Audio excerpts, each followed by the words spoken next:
તો ગુજરાત રાજ્યમાં જે રાજકારણ પોલિસી છે એની અંદર એસસી એસટી ઓબીસી અથવા લઘુમતી જે આપણે કોમ આધારિત જે વર્ગીકરણ થતું હોય તો એની શું સ્થિતિ છે? ગુજરાતના રાજકારણમાં જાતિ આધારિત ગણિત કરવામાં આવે તો આખા રાજ્યમાં 182 બેઠકો છે. વિધાનસભાની 182 બેઠકો છે. એ બેઠકો પૈકી 13 બેઠકો એસસી માટે અનામત છે, એટલે આરક્ષિત છે, અને 27 બેઠકો છે એ આદિવાસી માટે એટલે એસટી માટે શિડ્યુલ ટ્રાઇબલ્સ માટે આરક્ષિત છે. એટલે 182માંથી 40 બેઠકો દરેક વિધાનસભામાં આરક્ષિત જ છે. બાકીની જે બેઠકો છે 142 બેઠકો છે, અને 142 બેઠકો છે એમાંથી 50% બેઠકો એવી છે કે જેમાં 60%થી વધુ મતદારો ઓબીસી સમાજના હોય છે. હવે રાજ્યની જે વસ્તી ગણતરી 2011ની હતી એ પ્રમાણે અને ભારતની જે વસ્તી ગણતરી થયેલી અગાઉની એ પ્રમાણે સમગ્ર દેશમાં અને ગુજરાતમાં પણ કુલ વસ્તીના 52% ઓબીસીની વસ્તી છે, 7% દલિતોની વસ્તી છે, 15% આદિવાસીઓની વસ્તી છે, 8 થી 9% મુસ્લિમોની વસ્તી છે. એટલે ઓબીસી, એસસી અને એસટી આ લોકોની 111 તો બેઠકો જ થાય છે. કુલ 182માંથી ઓબીસી એસટીની ગણી શકાય કે આ શ્યોર સીટ જેને કહેવાય એવી 111 સીટ એની છે. બીજું લઘુમતી આપણે જેને કહીએ છીએ તો લઘુમતી એ શબ્દ જ બરાબર નથી લાગુ પડતો. મુસ્લિમ હોય કોઈ કે ક્રિશ્ચન હોય તો એ ગુજરાતમાં રહે ત્યાં સુધી તો એ ગુજરાતનો નાગરિક છે, ભારતનો નાગરિક છે. એ પણ કરવેરા તો ભરે જ છે કે ભાઈ હાલો મુસ્લિમો માટે અલગ ટેક્સ છે, ક્રિશ્ચન માટે અલગ છે, ઉચ્ચ વર્ણ માટે અલગ છે, ઓબીસી માટે અલગ છે, આદિવાસી માટે અલગ છે. બધાને કરવેરા સરખા ભરવા પડે છે. અને બધા જે મતદાન કરે, લોકસભામાં મતદાન કરે કે વિધાનસભામાં કરે, કોર્પોરેશનમાં કરે, પંચાયતમાં કરે, જ્યાં પણ મતદાન કરે છે તો બધાના મતનું મૂલ્ય તો એક સરખું છે. જ્યારે નાગરિકતાની બાબત આવે ત્યારે જાતિ નથી હોતી, ત્યારે એના નાગરિક અધિકારો છે. એટલે આખી જે હાલની જે રાજકારણ છેલ્લા 3 દાયકાથી ચાલુ થયું, જ્યારથી શિક્ષણનો વેપાર ચાલુ થયો, આરોગ્ય સેવામાં વેપાર ચાલુ થયો, આ બધું જે ખાનગીકરણ શરૂ થયું કે કોઈને કોઈ આવી જાહેર સેવાઓ, સરકારની સેવાઓને વેપાર તરીકે જ્યારે રાજકારણમાં આવી તો જાતિ આધારિત રાજકારણ શરૂ થયું. પહેલા આદિવાસી મુખ્યમંત્રીઓ હતા, પહેલા ઓબીસી જે કહેવાય એના મંત્રીઓ હતા, પરંતુ હવે આવું નથી.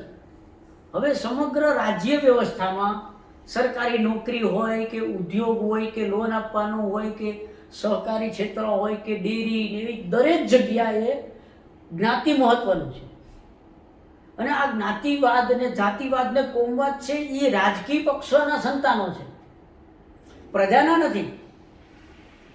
આપણે ત્યાં ખેતરોમાં અનાજ થાય છે તો એ જાતિ આધારિત નથી થતું કે ભાઈ પેલી જ્ઞાતિના ઘઉં છે ને આ ફ્રૂટ છે કે આ કેળા છે.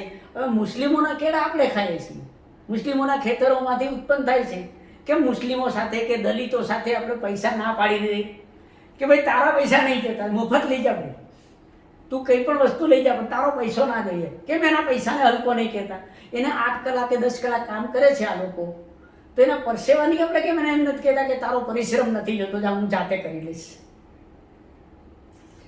એટલે રાજકારણમાં જે બક્ષીપંચ સમાજ છે, ઓબીસી સમાજ છે, એની ગુજરાતમાં 4,96,00,000 મતદારો છે.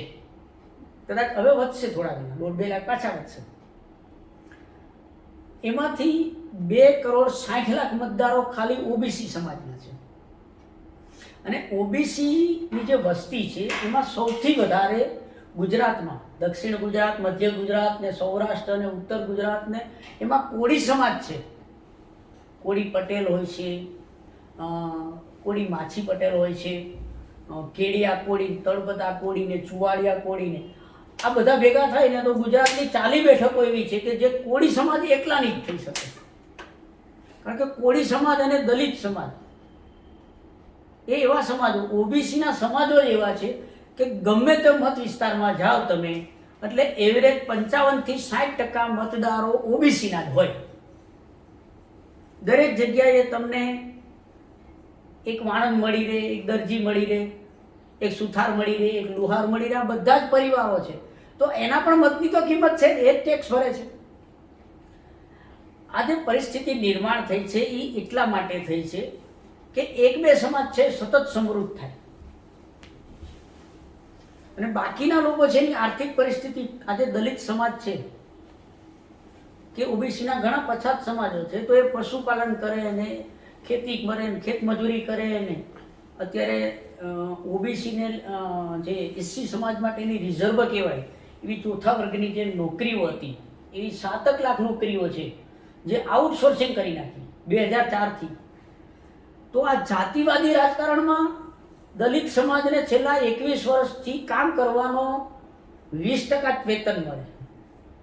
8 કલાક 10 કલાક તમારે સફાઈ કામદાર કે પટાવાળામાં કે જ્યાં પણ હોય, આ ગરીબ લોકો જે હોય છે એ ગરીબ છે નહીં, એને ગરીબ બનાવી રાખવા પડે છે.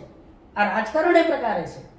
તો આઉટસોર્સિંગ ના હોય તો એને અત્યારે ચોથા વર્ગના સરકારી પગાર ધોરણ છે જે 7મા પગાર પંચ પ્રમાણે પગાર આપે તો એને 40-50 હજાર મહિને પગાર આપવો પડે, ભલે કામ ગમે તે કરે.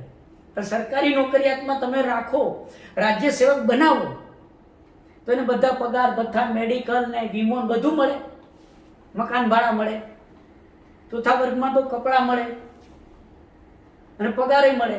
હવે અત્યારે આ આખો જે વર્ગ છે જેની 7 બેઠકો રિઝર્વ છે એના આખા સમાજની ક્યાંય નોકરીઓ જ નથી રહેવા દીધી નથી. સફાઈ કામદાર કે ક્લાર્કમાં, માળીમાં કે ક્યાંય નહીં, બધા જ આઉટસોર્સિંગ. ગુજરાતમાં લગભગ 300-750 તો આઉટસોર્સિંગ કંપનીઓ કામ કરે છે. જો આજે દલિતના ધારાસભ્યો, કોર્પોરેટર, સંસદ સભ્યો બધા ભેગા થઈ જાય કે એક મુદ્દાનો કે ભાઈ તાત્કાલિક પહેલાં તો આ બંધ કરો તો એની આર્થિક સમૃદ્ધિ વધે ને. આજે 12,000માં કે 10,000માં કે 8,000માં જે આખો મહિનો કામ કરે છે એનું તો પૂરું રાશન પાણી ના આવે, એના છોકરા ક્યારે ભણી શકે. બીજી બાજુ આજે પછાત સમાજ પછાત નથી, એને પછાત કરી દીધો કે શિક્ષણનો વેપાર કરી દીધો. હવે મહિને 30,000 કમાતો હોય, 8 માણસનું પૂરું કરતો હોય, એના છોકરાઓ ક્યારે આ ખાનગી શિક્ષણ લઈ શકે. કોલેજની અંદર તમારા જે નાનો એક કોલેજમાં ગ્રેજ્યુએટ થવા માટે બી ખાનગી કોલેજોમાં જાવ તો 80,000 લાખ રૂપિયા તો ફી છે. તો છોકરાના બાકીના ખર્ચા હોય કે નહીં. તો ઘરમાં એક માણસ ભણવા જાય અને 4 માણસ નોકરી કરે ત્યારે તો ઘરનું રાશન પાણી પૂરું થાય, એકની ફી ભરી શકાય. એટલે આ આખી જે રાજનીતિના જે ષડયંત્રો છે એ જાતિવાદ આધારે છે.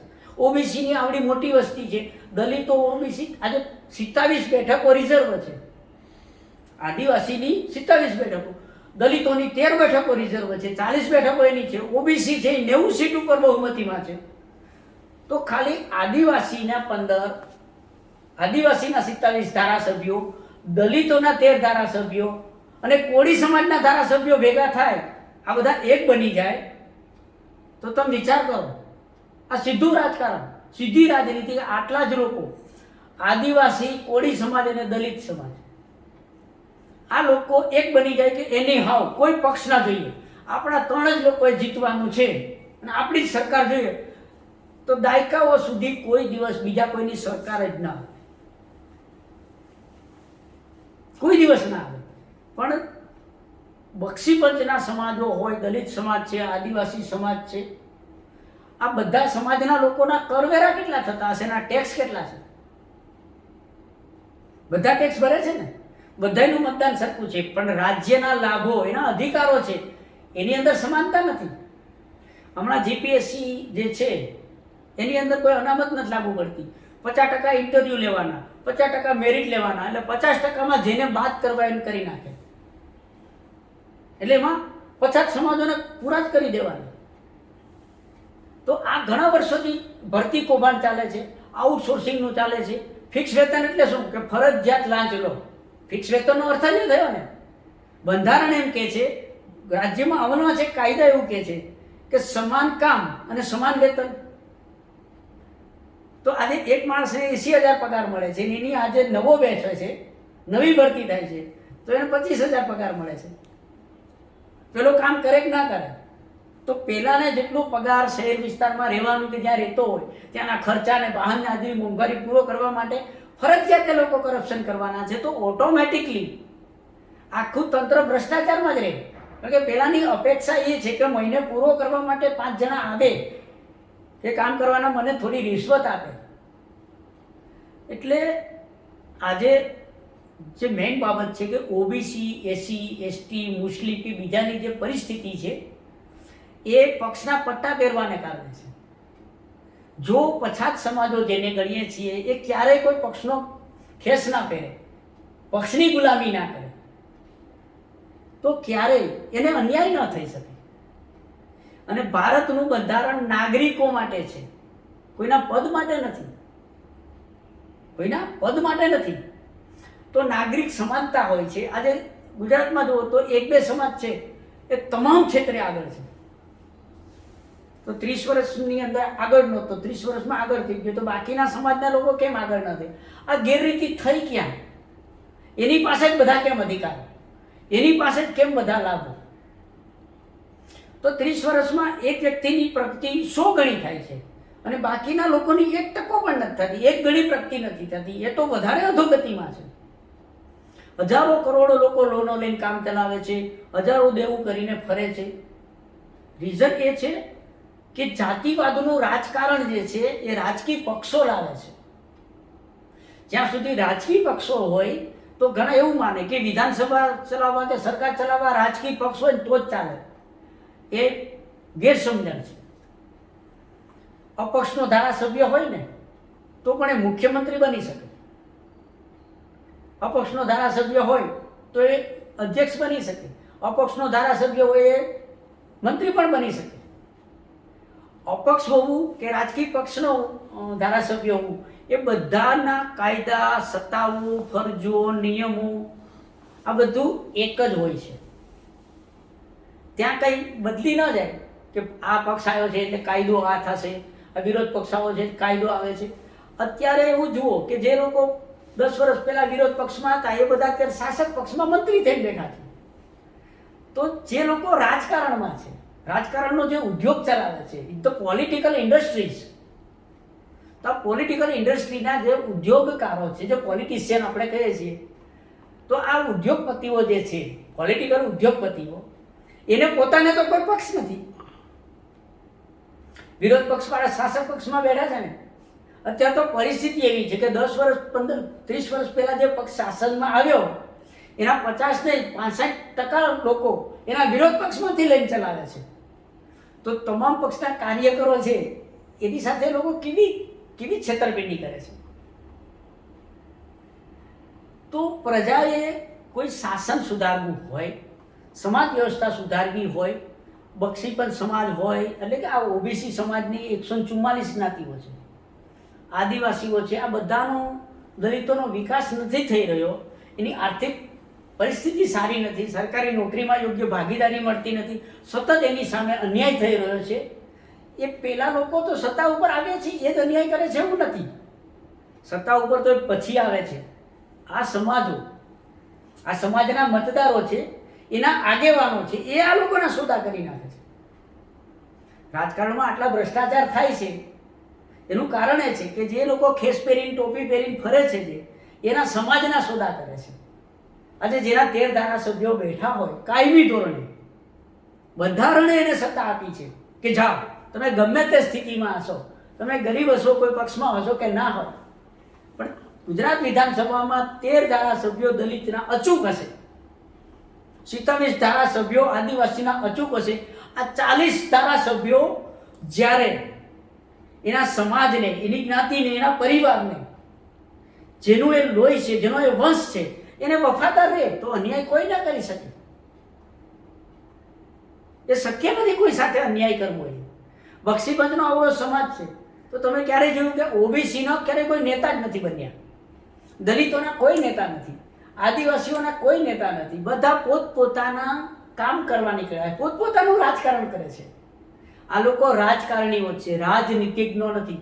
તમે આદિવાસીના બધા જ નેતાઓને એક સાથે ન બેસાડી શકો કે હાલો ભાઈ આપણે એક દિવસ ભેગા થાવ, બધા સાથે જમીશું.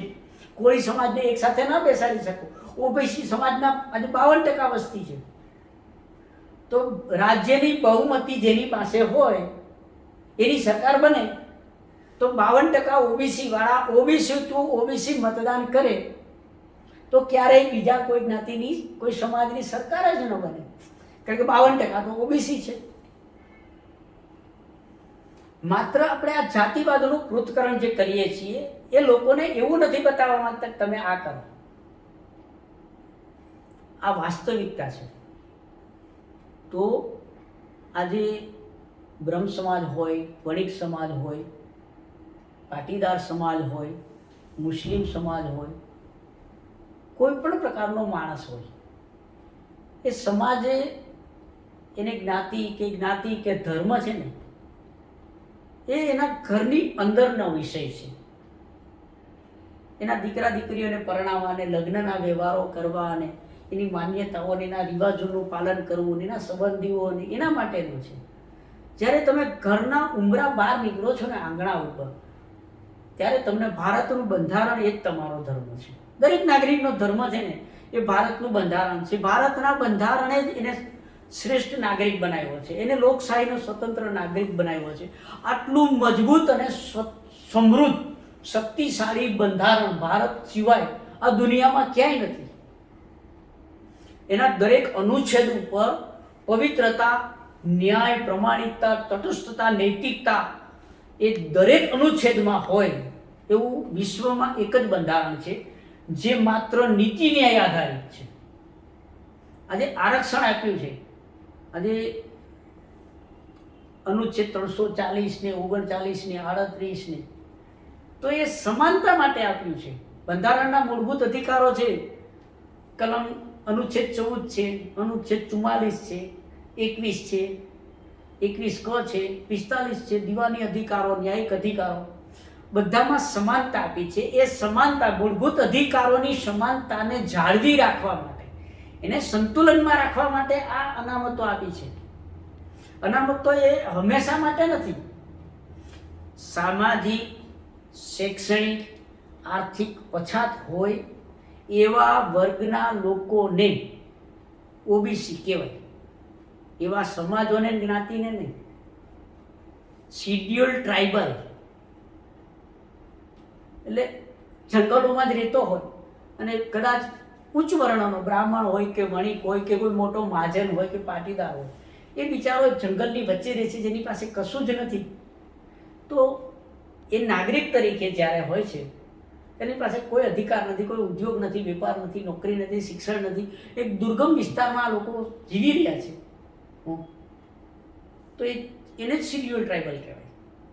એ પરિસ્થિતિ, સંજોગો, એના જીવનની પરિસ્થિતિ નક્કી કરે છે.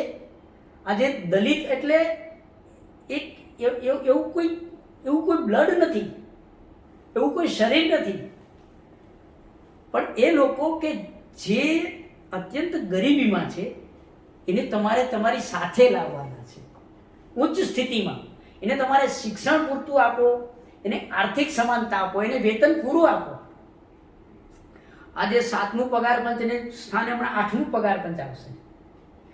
તો શ્રમ અને રોજગાર વિભાગ છે, એનું કામ એ છે દર 6 મહિને મોંઘવારી પ્રમાણે વેતન દરો નક્કી થવા જોઈએ કે મજૂરને, ખેત મજૂરને કે મિલ મજૂરને કે રોડ રસ્તા ઉપર કે પટાવાળાને કે ઘરકામ કરનારને, રેસ્ટોરન્ટના માણસને, રિક્ષા ચલાવનારને, આ કામદારોને દૈનિક કેટલું વેતન મળવું જોઈએ, રોજ કેટલો પગાર મળવો જોઈએ, એ દર 6 મહિને નક્કી કરવાનું છે. દર 6 મહિને અમલમાં આવે.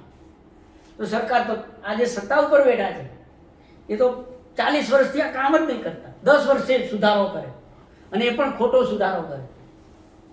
આજે એક માણસનો પગાર, આજે ચોથા વર્ગમાં પટાવાળાને તમે સરકારી નોકરી પર રાખો છો તો એનો 40,000 પગાર છે એક મહિનાનો. એમાં 4 રજાઓ અને બીજા લાભો છે. તો એકને નોકરી મળે છે, બધાને તો નથી મળતી. તો સમાન વેતન જે મળવું જોઈએ એ રાજ્ય સરકાર આપવા જ નથી માંગતી, એટલે જ આ ગરીબ બનાવી રાખે છે. આ રાજ્યમાં ક્યારેય કોઈ ગરીબ હતા જ નહીં. કારણ કે બંધારણ, આ ભારતના બંધારણમાં એટલો બધો પાવર છે, એટલો બધો પાવર છે કે જન્મે તમે ગરીબ છો પણ તમે યુવાન થાવ ને ત્યાં સુધીમાં તો તમે સુખી સમૃદ્ધ થઈ જાઓ એટલા તો તમને અધિકારો આપ્યા છે. પણ સત્તા ઉપર જ એવા લોકો આવે છે કે જે નાત જાત ને ધર્મ ને કોમ ને એવું લઈ અને આ બધાને પશુઓની જેમ ચલાવે છે.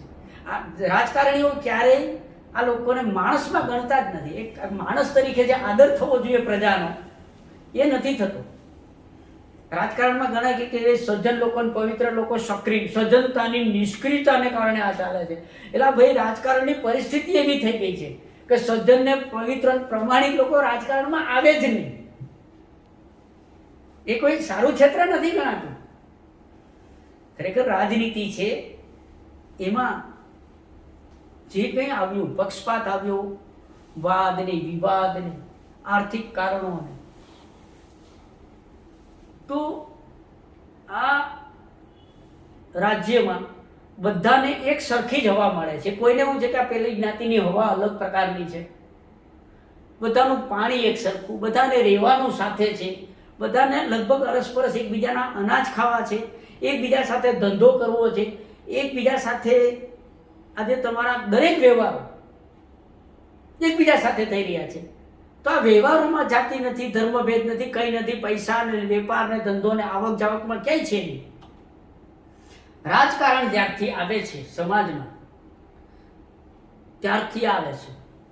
એટલે જે આપનો મૂળ પ્રશ્ન છે કે ઓબીસી ને એસસી એસટીની ને મુસ્લિમોની ને આ બધાની લઘુમતીની ને બધાની સ્થિતિ શું છે, તો મુસ્લિમો જે લઘુમતીમાં ગણીએ છીએ તો લઘુમતીમાં તો જૈન સમાજ છે, એ બધા અબજોપતિ હોય છે, ધનવાન હોય છે, એની મતદારની સંખ્યા જેટલી નથી છતાં એના 2-4 મંત્રીઓ હોય ને, 2 મંત્રી હોય, એના કેટલા બધા ધારાસભ્યો હોય, ઉદ્યોગો હોય.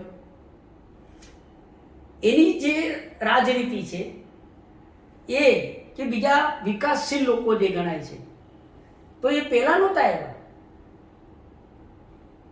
એટલે દરેક સમાજે જાતિવાદ ને કોમવાદ એ ગણવું એના કરતાં એના એ બધાનો ટેક્સ કેટલો છે, કેટલા ટેક્સમાં ભરાય છે, સામે સરકાર સત્તા ઉપર બેઠેલા લોકો કેવા કાયદા ને નિયમો બનાવે છે, બધાને અન્યાય કરવા માટે છે ને એ પ્રકારના પરિપત્રો, ઠરાવો ને અધિનિયમો, નિયમો, યોજનાઓ બનાવવી પડે.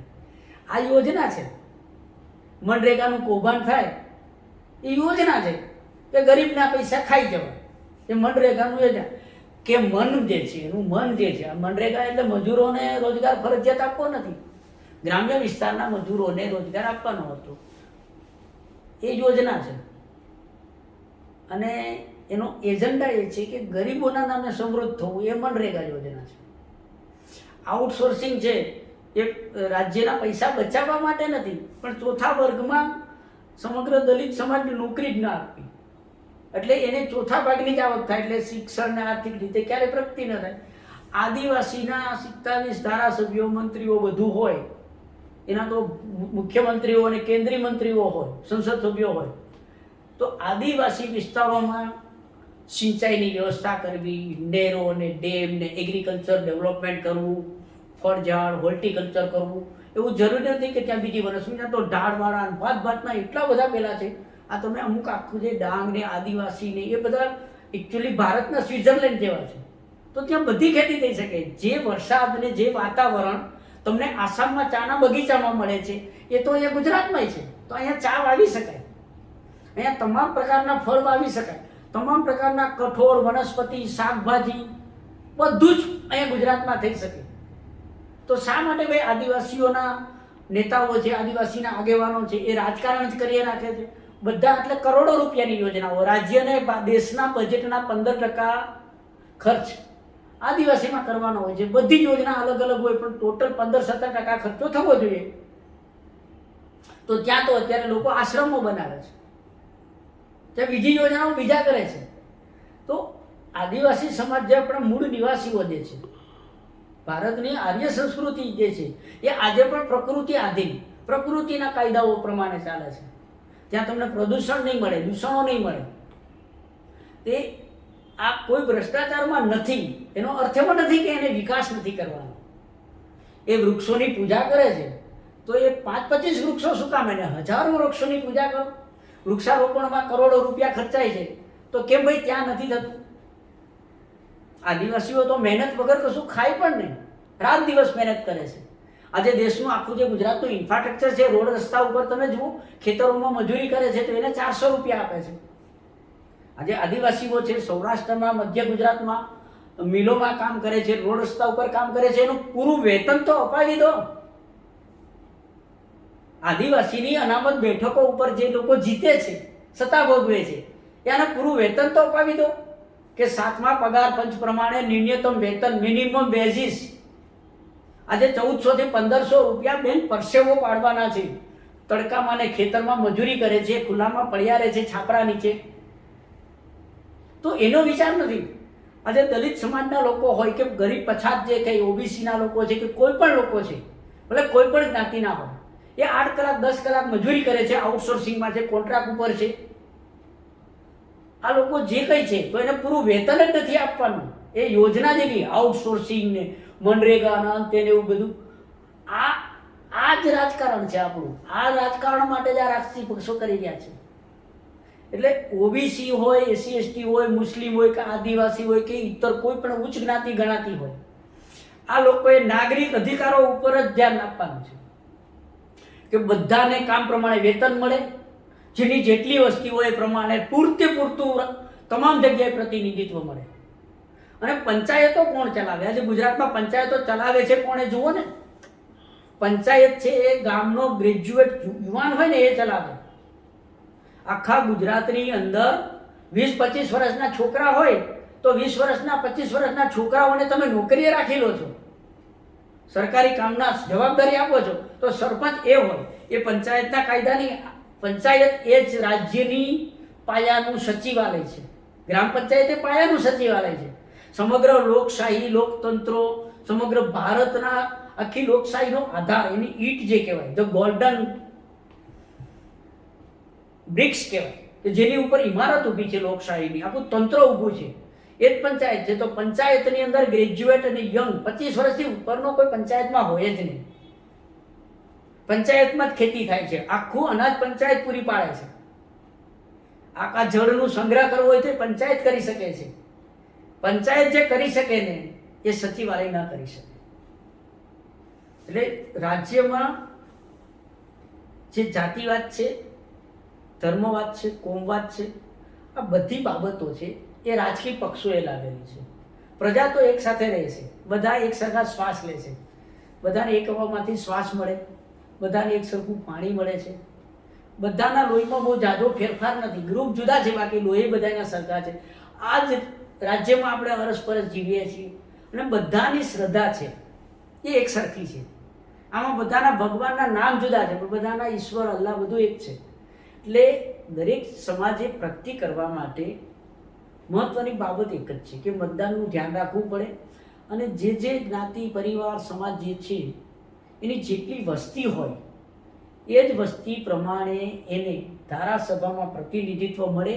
એ જ રીતે રાજકીય પક્ષોએ ટિકિટો આપવી જોઈએ. રાજકીય પક્ષો જ્યાં સુધી જાતિવાદ કરશે ત્યાં સુધી રાજકારણ ચાલશે, ત્યાં સુધી ઓબીસી, એસસી, એસટીના બધા છે ને એની સાથે અન્યાય થશે. અને હવે તો અન્યાય ઉચ્ચ સમાજો સાથે થાય છે. આજે સનાતન ધર્મ સામે અમુક લોકો આખો પાખંડ ચલાવી રહ્યા છે. તો આજે બ્રહ્મ સમાજ હોય તો કે બ્રહ્મ સમાજ છે એ બધા અબજોપતિ નથી, એ પણ ધાર્મિક પ્રવૃત્તિઓ, ધાર્મિક કર્મકાંડ કરે છે. તો એની અંદર કાંઈ એવું નથી કે ભાઈ તમે યજ્ઞ કરાવો એટલે 1 લાખ રૂપિયા મળે છે, યજ્ઞ 5000માં કરવા પડે છે. તો એ મોંઘવારી સામે ઝઝૂમી ન શકે. એટલે આખી રાજનીતિ એ પરિસ્થિતિ એવી 3 દાયકામાં કરી છે કે 2 જ વર્ગ થઈ ગયા. હવે ઓબીસી ને એસસી એસટી ને ઉચ્ચ વર્ગ ને એવું નથી, એક માત્ર ધનવાન વર્ગ અને એક માત્ર પછાત વર્ગ, આર્થિક પછાત વર્ગ અને ધનવાન વર્ગ, હવે 2 જ વર્ગ છે. અને આમાંથી બહાર નીકળવું હોય ને તો તમામ શિક્ષિતો છે ને એને રાજનીતિ શરૂ કરવી પડશે, તો જ આ રાજકારણની અંત આવશે.